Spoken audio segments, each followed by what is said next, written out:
everybody. So this is Taina and Katya, and we were just having a discussion before we turned on the recorder, and I thought we should record this discussion. And it's what you were saying about what it's like to be an astrologer.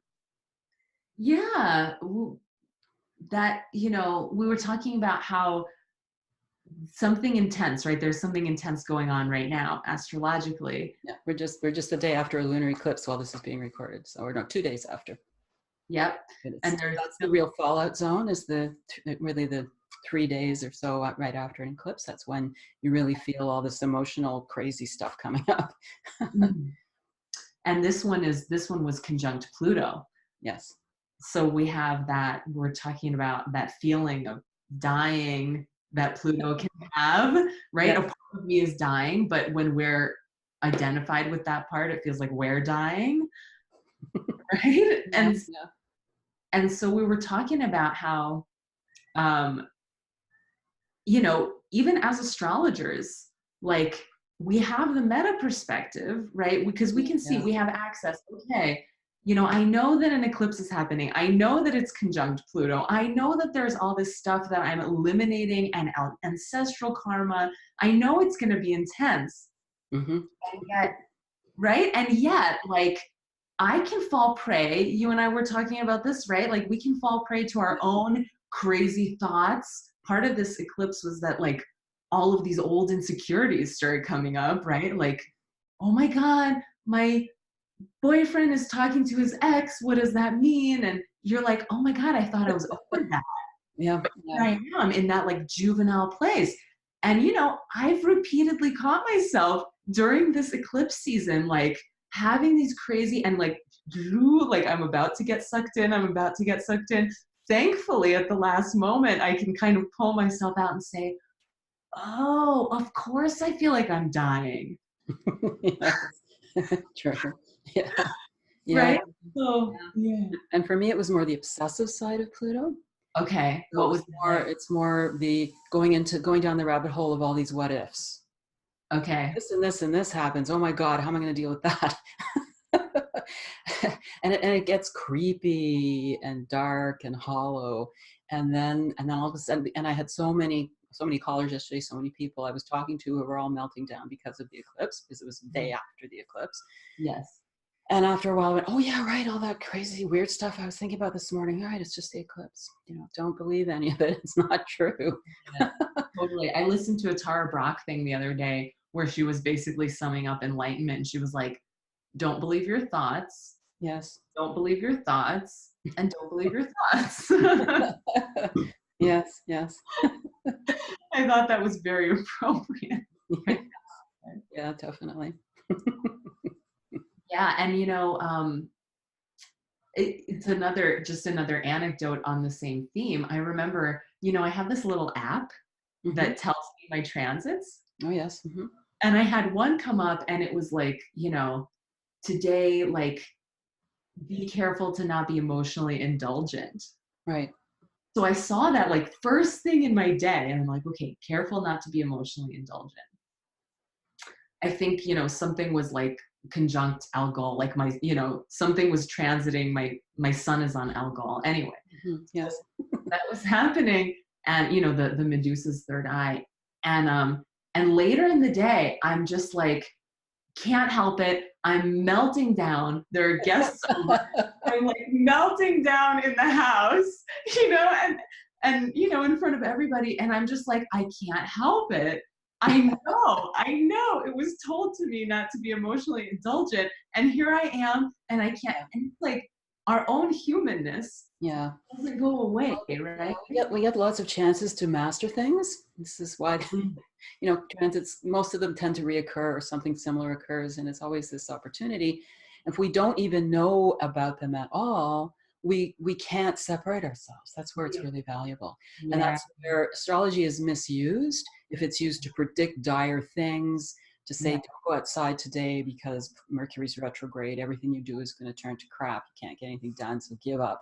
That's the misuse of astrology. But the use of astrology is to recognize, here's the purpose of what's going on. So right now, that weaker side of you is going to be more stimulated. Realize it's an illusion.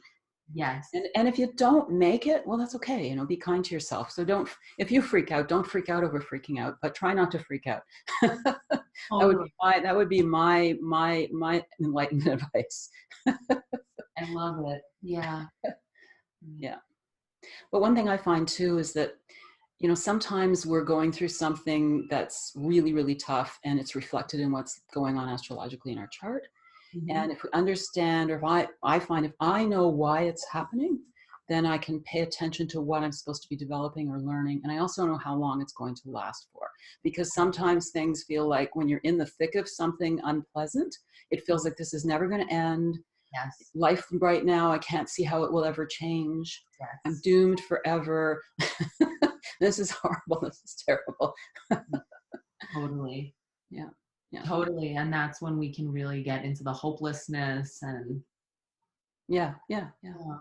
So it gives hope at times when you really need it. I mean, I've had some transits that I would put on my whiteboard when it's going to be over, not because I'm looking at it as something that controls me, but because I'm understanding it as an indicator of a timing of something that's going on in me.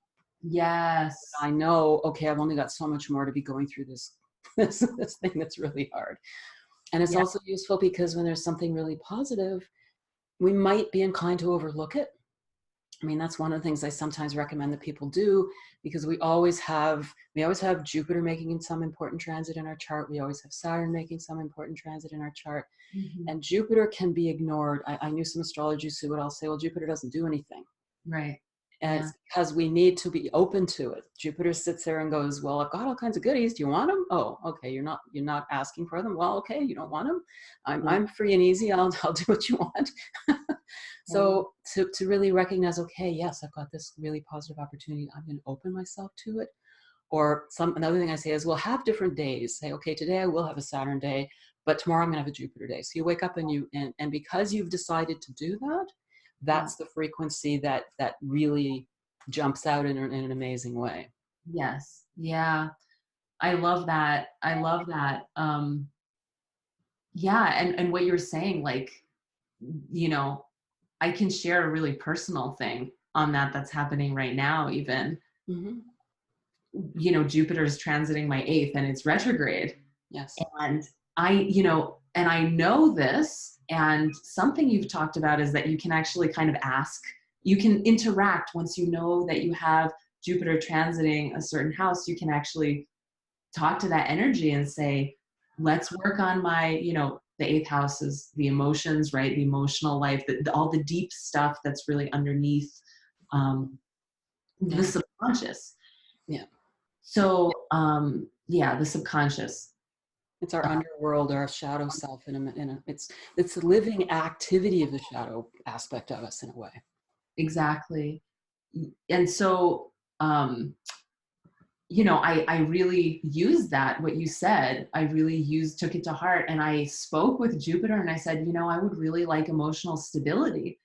And so that's happened all my life, is these ups and downs. And, I would be going along. And suddenly I would be like in a fit of tears and crying and screaming and, just like all these self-worth issues really deep and, everything coming to the surface. And I asked for that. And another thing that you've said is that Jupiter can kind of work by creating these mini crises that are actually working something out, but it can feel really painful in the moment. Yes. And so it's helping you let go of things that are getting in the way of your expansion. It doesn't want it saying, okay, you don't need this anymore. You really don't.